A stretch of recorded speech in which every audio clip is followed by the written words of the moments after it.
Wat is nou het grote aanstormende talent wat jou betreft? Een groot aanstormend talent, dat is op dit moment Gino Kraus. Daar hebben we een album mee gedaan. Het manneke is 13 jaar, staat op het zelfverzekerd op het podium, zingt goed. We zijn ermee bezig in Duitsland, we hebben een prachtig album met hem gemaakt.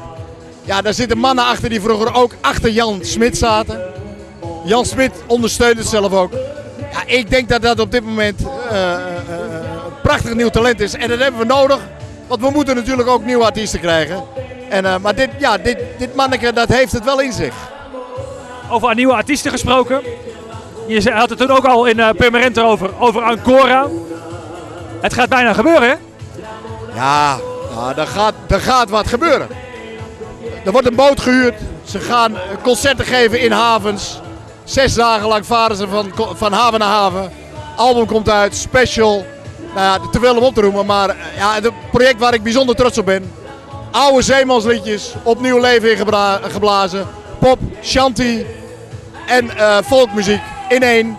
Gezongen door 3 jongens en ja, fantastisch, fantastisch. Het is een albumding.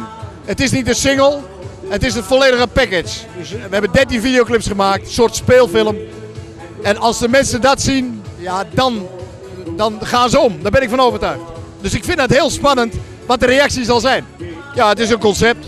En daar is verder niks mis mee, want dat gebeurt elke dag. We hebben netjes rechten, alles hebben we allemaal keurig. Daar is er geen verwarring over. Het is inderdaad maar iets wat op een gegeven moment succesvol is.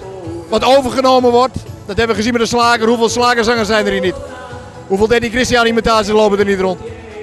Daar is niks mis mee. Als iets succesvol is, dan wordt het gekopieerd.